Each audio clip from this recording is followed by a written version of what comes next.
저녁 먹다가 hin치원 교수님 전화를 받고 얼떨결에 그냥 승낙을 하고 후회를 많이 했습니다.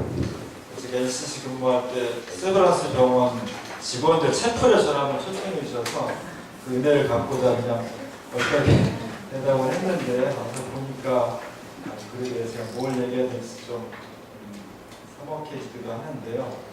저희 교회는 뭐 소위 말하는 민중교회의 첫 세대로서 한 30여 년 동안, 40여 년 동안 많은 역할을 해왔고요.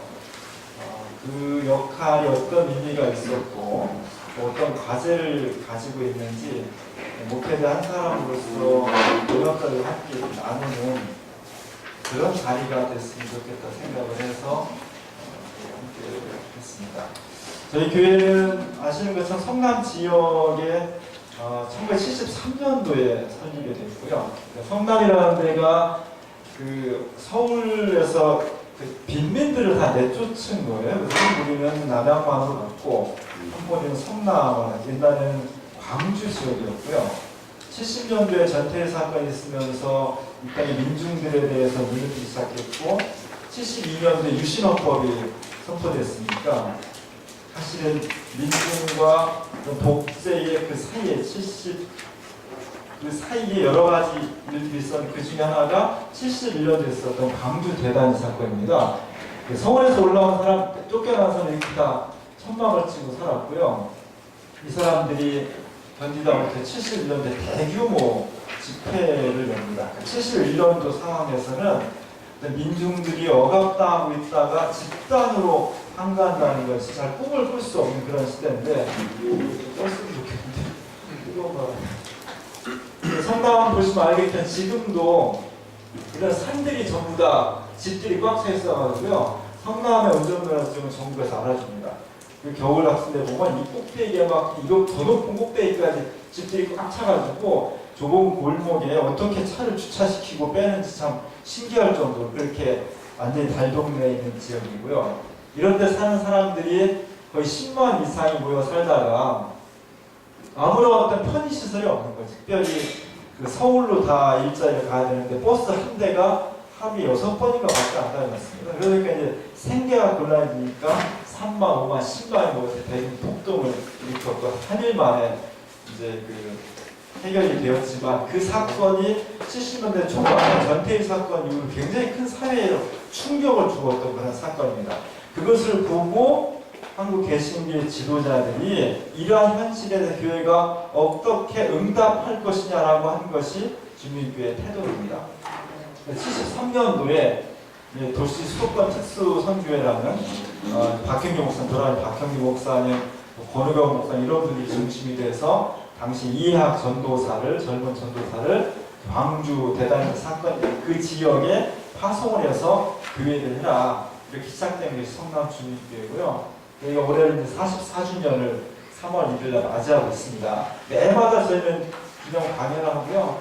우리나라 사회에 유명하신 분들은 다 와서 강연을 했고 그것은 지금 같은 의미의 단순한 강연이 아니라 시국을 깨우치고 어떤 광해 외침 같은 사회를 변혁을 주도하는 그런 의미를 가지고 있었습니다.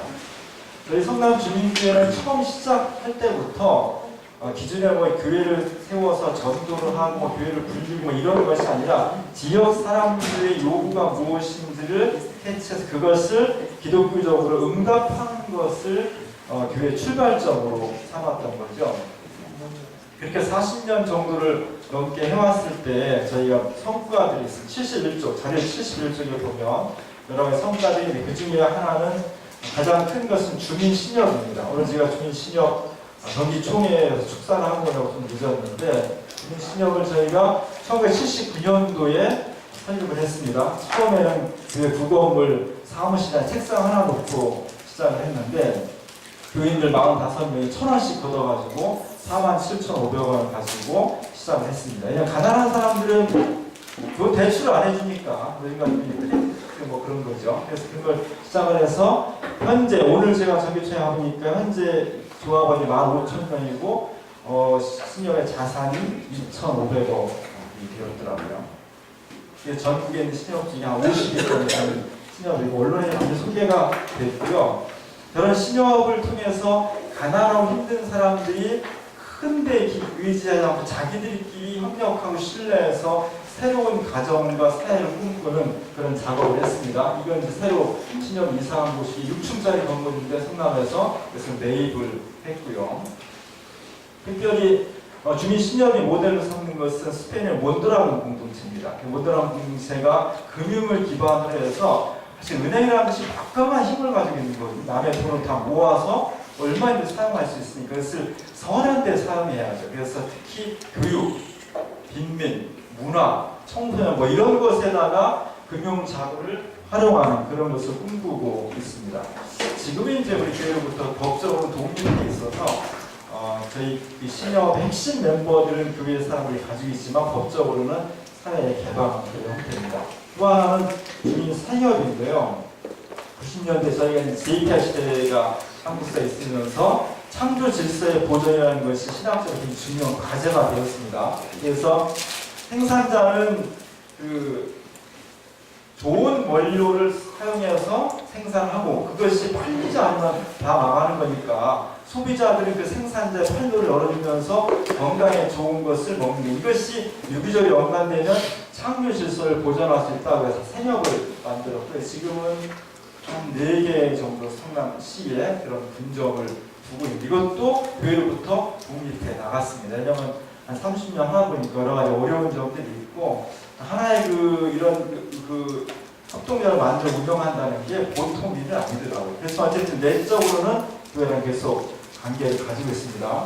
세 번째는 의료생활인데 사람들이 순위대로 뭐 전세금 올려놨는데 돈이 없으니까 우리끼리 돈 모아서 대출해주고 또 먹거리 문제가 있으니까 우리끼리 해가지고 생산자 연결해서 좋은 먹거리를 먹고 또 몸이 아픈데 병원 갈 돈이 없으니까 우리끼리 연결 좋은 의사 연결해서 의료생활을 만들고 이렇게 의료생활을 시작했고요. 의료생활은 지금도 성남에 있긴 있지만 아주 활발하게 운영되고 있지 않습니다. 그러나 꾸준히 지역 사람들, 가난한 사람들을 돌보는 역할을 하고 있고 의미가 있는 것은 그 의료생협을 통해서 성남시에서 그 시민운동가들이 오래전부터 성남시 공공 의료원을 건립한 그런 운동을 벌였습니다.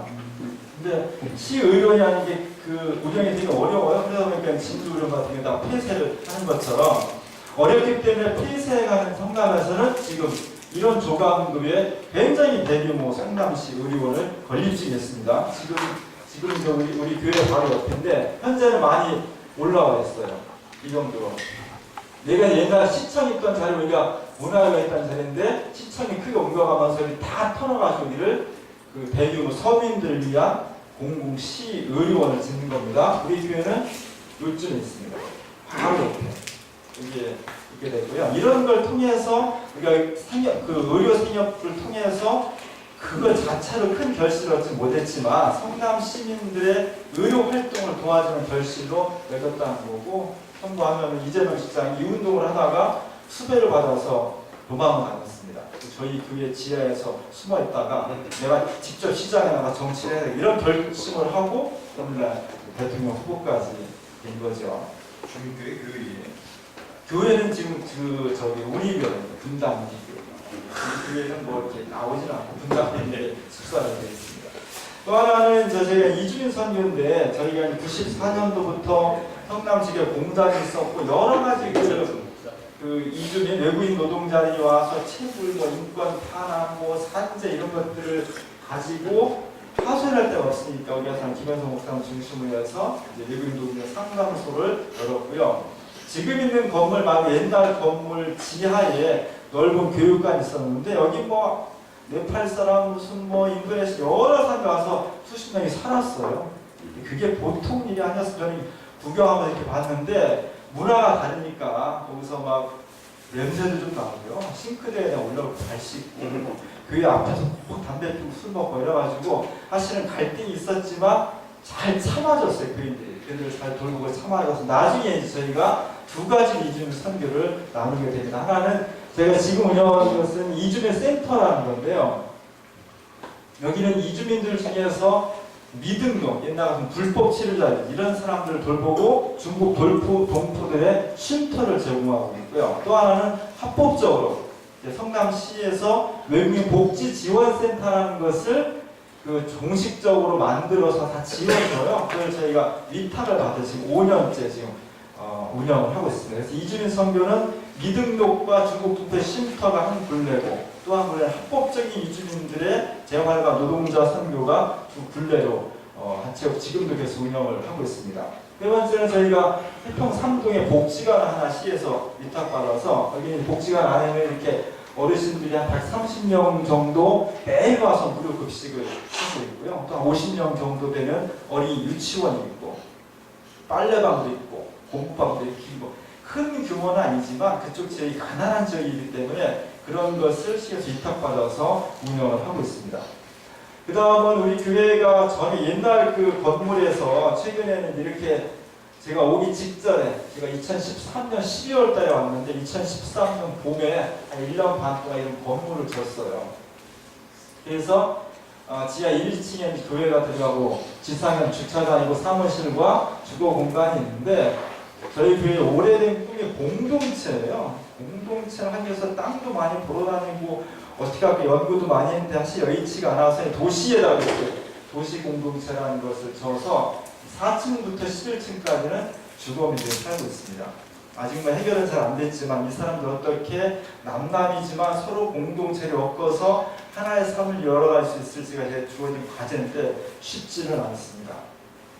최근에 이제 한 3년 전 저희가 밥플러스 공동체라고 해서 저희 식당은 일주일에 한 번 정도 사용을 하니까 주중에는 식당이 놀잖아요. 근데 저희 건물 3층에 그 성매매 상담소가 있어요. 성매매 여성들 피해 상담소가 있는데, 저희가 여기 쓰지는 않았지만 여성들의 자활을 도와야 되는데 그들이 그곳에서 빠져나왔다 하더라도 곧 다시 돌아가는 거예요. 왜냐하면 먹고 살 길이 없고 다른 자활의 방법이 없으니까. 그래서 그들이 다시 성매매 쪽으로 가지 않고 일반 시민으로 살아갈 수 있는 삶의 터전을 만들어주기 위해서 밥플러스 협동조합이라는 것을 만들었어요. 이것은 성매매 상담소하고 저희 교회가 반반 투자를 해서 자산을 만들고, 우리 교회는 식당을 제공하고 공간을, 그 다음에 여기 있는 사람들은 그 사회복지 한강 속에서 인원을 내서 기술적 콘텐츠를 만들어가는 거고, 직원들 월급은 여가부에서 6명분이 나오게 됩니다.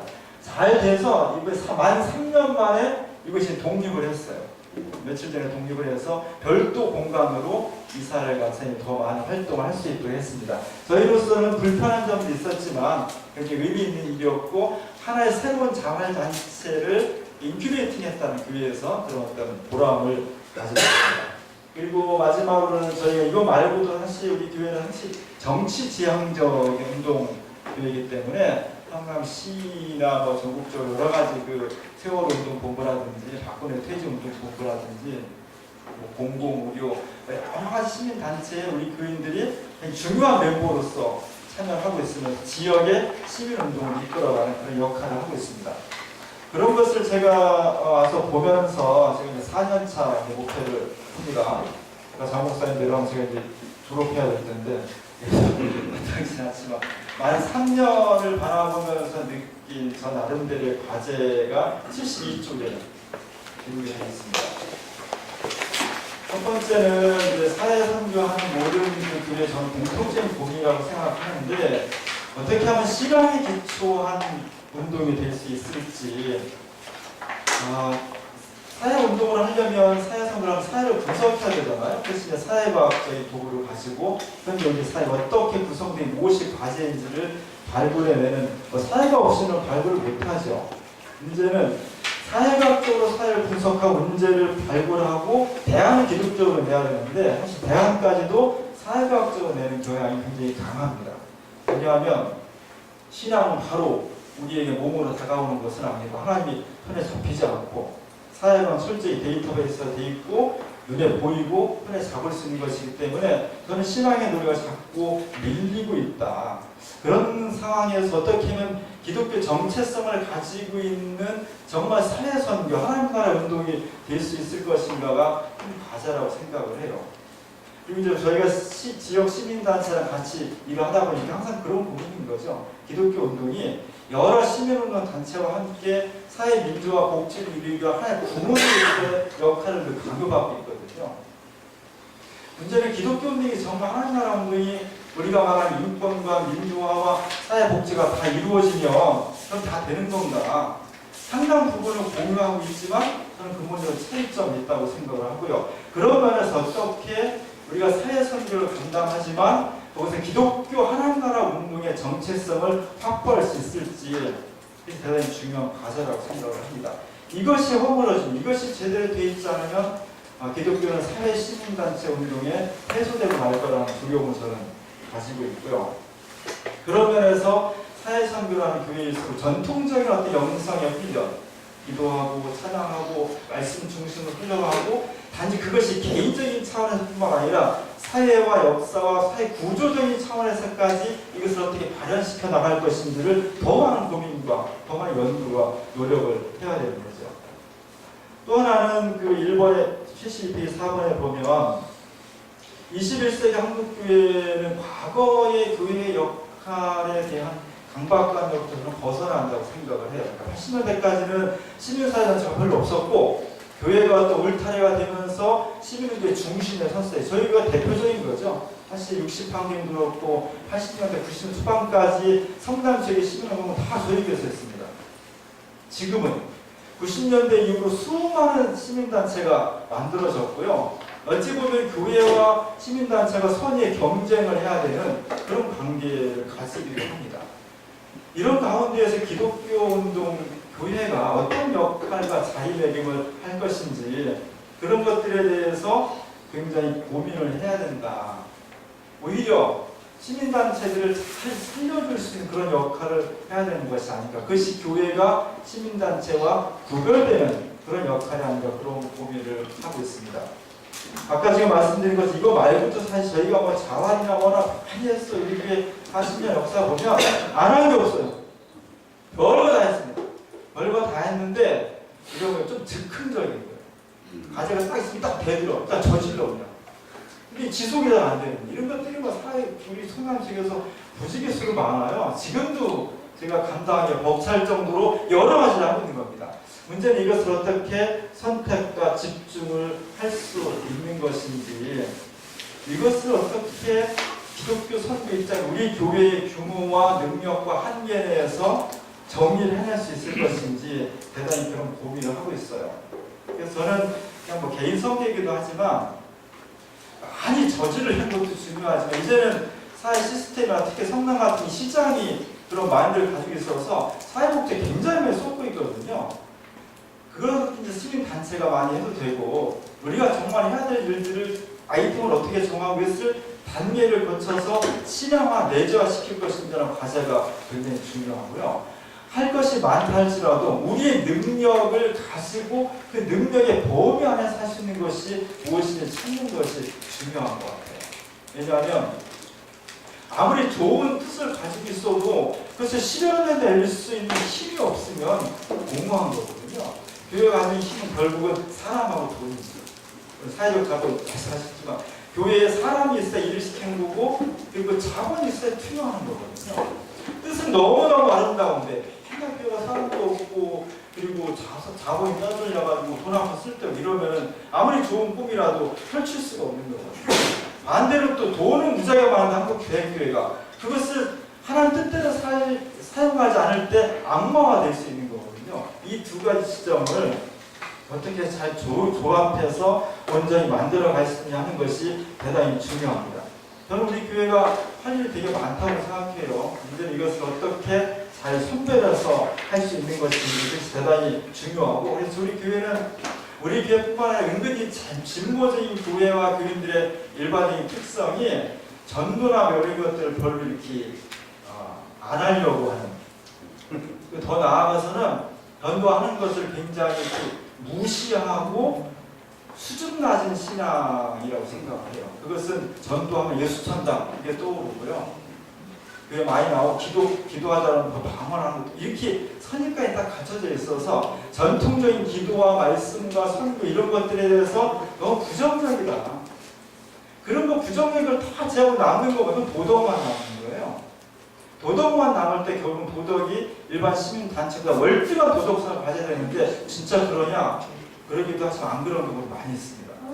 그리고 그런 도덕 가지고는 하나님 나라의 운명을 실천하는 저는 너무나 한계가 뚜렷하다고 생각해요. 어떻게 하면은 하나님이 살아계신 것을 체험할 수 있고 그 체험을 내 삶 속에서뿐만 아니라 사회 역사 시스템 속에서 발현해낼 수 있다는 고민들이 이제 주어진 중요한 과제인 것 같습니다. 그러면서 우리 교회에서 저는 이제 시민단체를 굉장히 많이 했는데 그 시민단체 사람들을 어떻게 교회가 울타리가 돼주고 그들을 지원해주고 후원해줄 수 있는 그런 조직으로 만들어갈 수 있느냐. 그러니까 교회가 하나의 시민단체로 자신을 규정하는 것이 아니라 수많은 시민단체들이 들어와서 아까 쉴 수도 있고 지원을 받을 수도 있고 자기 내적인 고민도 이야기할 수 있는 그런 어떤 역할로 변화될 시점에 와 있다고 생각을 해요. 왜냐하면 우리 교회도 거대담들이 쓰거든요. 자기 개인적인 실존적인 얘기를 잘 못해요. 시민단체 운동하는 사람들 다 보면 건강대 문제 있고 경제적인 문제에 대한 쪼들리고 부모님 아프고 있고 사춘기 자식들 막 속색이고 부부관계 막 어렵고 근데 그런 얘기를 하기가 어려운 거예요. 왜냐하면 역사가 지금 촛불이고 막 국정이 막 바뀌는데 거기서 나중에 애 때문에 보면 이런 얘기 못하 그런 분위기가 안 된다는 거죠. 근데 가정으로 돌아오면 실질적인 문제가 큰 거예요. 그것 때문에 돈 때문에 내가 운동을 못한다고 말은 못하지만 사실 그것 때문에 운동을 떠날 수도 있고 가정이 파탄될 수도 있고 지쳐서 쓰러질 수도 있어요. 교회는 뭘 해야 되느냐? 정말 그런 사람들이 지치지 않고 자신의 문제를 솔직하게 드러내놓을 수 있고 교회 가서 치유해 줄 수 있고 새 힘을 불어넣어 줄 수 있는 그런 어떤 조직이 하나 있어야 되는 거죠. 저는 21세기 운동은 교회가 그런 역할을 감당해야 된다. 뭘로 할 거냐 그것이 영성이 필요한 거고 말씀이 필요한 거고 기도가 필요한 것이라고 생각합니다. 저는 교회 목회하면서 여러 가지 활동을 하는데 저는 교회는 첫 번째로 증언 공동체라고 생각을 해요. 73페이지 보면 저는 80년대부터 뭐 우리 기장하시는 분들 민중신학을 했으니까 너무 말씀의 신학에 대해서 행동의 신학, 사건의 신학 뭐 이런 것들을 많이 강조하다 보니까 본의 아니게 말씀을 이렇게 무시하고 말씀의 중요성을 폄하하는 그런 분위기에서 올라왔습니다. 근데 하나님 말씀이 기준이 사라지면 결국은 냉동주의에 빠질 수 있고요. 그릇된 행동으로 바뀔 수 있는 위험성을 가지고 있습니다. 그래서 저는 개인적으로 목사라는 직책도 그렇고 교회도 그렇고 첫 번째는 하나님이 살아계신 그 하나님이 우리에게 구원과 해방을 주시는 분이라는 것을 다양한 방식으로 인간의 내면과 사회 시스템까지 증언하는 것이 첫 번째 사명이라고 생각을 하고 있습니다. 그런 면에서 저는 설교에 그걸 녹여야 한다고 생각을 하고 또 교단이나 NCC나 여러 단체에서 나오는 문서들 그런 문서들을 어떻게 교인들에게 잘 녹여줄 수 있냐가 중요하다고 생각을 해요. 교회가 뭐 사회시민운동도 하지만 저는 어느 한계가 있다고 생각을 하고 제가 대학 들어가면 80년대 1학년 딱 들어가면 무슨 뭐 우상과 이성 뭐 이런 거 해가지고 시각 교정하는 거 있거든요. 사회 이제까지 그냥 기능적으로 보았는데 역사가 어떻고 사회 구조가 어떻게 되는지를 1학년 때 시각 교정해 주는 거. 저는 교회가 첫 번째는 그 역할이라고 생각을 해요. 그래서 최순실 씨 사태 이것을 기독적 가치관에서 어떻게 봐야 되는지 인공지능을 어떻게 봐야 되는지 이런 것들을 교인들한테 다양한 방식으로 시각 교정을 해주는 것, 바른 관점을 갖게 해주는 것이 대단히 중요하다. 그 다음에 나가서 횃불을 들든지 촛불을 들든지 뒤집어 엎든 그거는 나는 개인한테 맡기고 싶어요. 그러나 그렇게 맡길 수는 없어도 앞장서야 되니까 NCCK가 이번 그 서울을 앞두고 NCCK에서 교단장들 이름으로 국민을 위로하는 담화문을 발표했어요. 저는 예배 시간 읽어요. 한 사람 교인들한테 이제 여러 번 이렇게 맡겨가지고 한 사람씩 나와서 읽어요. 그 읽는 것을 통해서 지금 현실 사회 2017년 1월 말의 한국 사회를 어떻게 봐야 되는지를 기독교인 공적인 관점을 통해서 제시를 해주고 외우진 않지만 이렇게 읽어봐야 되겠구나 이렇게 교인들이 가질 수 있도록 그렇게 하고요. 저는 이제 몇 년 전부터 프리모 레비라는 그 유태인 이탈리아 화학자인데 이 사람이 아우슈비츠 1년을 삽니다. 5%밖에 살아남지 못했는데 거기에 살아남아요. 그리고 나와서 자기 죽을 때까지 아우슈비츠의 그 삶을 증언합니다. 이 사람 때문에 증언 문학이라는 것이 새롭게 탄생했어요. 저는 기독교 교회와 개인의 목사의 첫 번째 직책을 증언이라고 보기 때문에 프리모 예배를 부르기 그냥 넘어가야 된다. 가장 중요한 책은 이것이 인간인가라는 책하고 맨 마지막 책은 가라앉아 부르는 자라는 책인데, 하여간 저 사람의 특징은 아우슈비츠에서 1년을 살았으니까 얼마나 많은 이야기거리들이 있겠어요. 옆방에서 들은 얘기도 있고 항상 부정되는 얘기를 덧붙여지고 왜곡되고 과장되기 쉽거든요. 그래서 이 사람은 증언하는 문학의 첫 번째 원칙을 자기가 본 것, 자기가 직접 들은 것만 굉장히 건조하게 나열을 해놨습니다. 우리가 이 세상을 살아가면서 교회가 뭘 해야 될까? 지금 인간의 개인 속에서, 생활 역사 속에서, 광화문에서 살아계신 하나님의 역사를, 그분의 활동을 우리가 정말 증언자가 내가 보고 듣고 깨달은 것을 그것만 한정시켜서 나는 증언한다라는 마음을 가져야 될 것 같아요. 어렵죠? 저도 잘 안 돼요. 그러나 그런 어떤 치열함을 가지고 증언자로 나설 수 있을 때 우리의 증언이 힘이 있고, 그리고 진실성을 획득할 수 있고, 하나의 문학가도 자기가 본 것하고 들은 것만, 직접적인 것만 증언을 하는데, 우리가 하나님 나라를 증언하는 사람으로서 기본적인 그런 자세를 갖는 것이 하나님 나라 운동의 가장 중요하다고 생각이 듭니다. 마지막으로는 여기 계신 분들도 여러 가지 단체에 막 가입이 돼 있잖아요. 저도 이제 저는 그 일반 목회하다가 기장 총회 공부 있다가 또 NCC도 있고 그랬는데, 늘 이제 고민, 이거 말고도 뭐 예수사교도 있고 목정통도 있고 무슨 스타일 여러 가지 단체가 막 있는데 저는 다 못하겠더라고요. 저는 대안학교가 굉장히 중요하고 선도적 이슈를 전달해주는 건 중요하지만 가장 중요한 것은 공교를 어떻게 살린다가 중요한 것처럼 공적인 교회 시스템, 교회 또는 단체, 노회, 총회, NCC, 이 공적인 조직을 어떻게 잘 활용해 나가서 그래서 활성화시키냐가 저는 첫 번째 과제가 되어야 된다. 왜냐하면 임의단체는 사람을 내가 모아야 되고 돈을 우리가 모아야 돼요. 저는 노회에서 지금 평화통일위원장도 맡고 있고 재정부도 담당하고 있는데, 노회는 좋은 게 뭐냐면 사람이 딱 배분이 돼요. 그리고 돈이 딱 배정이 돼요. 총회도 마찬가지고. 그것을 열심히 해서 공적인 조직을 정말 개인적이고 자본주의에 맞는 교회 조직이 아니라 그것을 넘어설 수 있는 대안을 만들 수 있는 조직체로 만들어 갈 수 있다면 저는 훨씬 효율적이라고 생각을 해요. 그거 하고도 에너지가 넘쳐서 플러스 다른 걸 하는 거는 얼마나 가능해서 해보니까 이제 안 되더라고요. 저는 첫 번째로 공적인 조직을 만들고 생각하고 그렇게 해나가야 된다. 그것이 기독교 운동, 하나님 나라 운동에 지금 한국 교회가 가지고 있는 여러 가지 문제점들을 극복할 수 있는 가장 손쉽고 가장 대중적인 운동의 방법이라고 생각을 합니다. 뭐 제가 두서없이 말씀드렸는데 이런 생각들을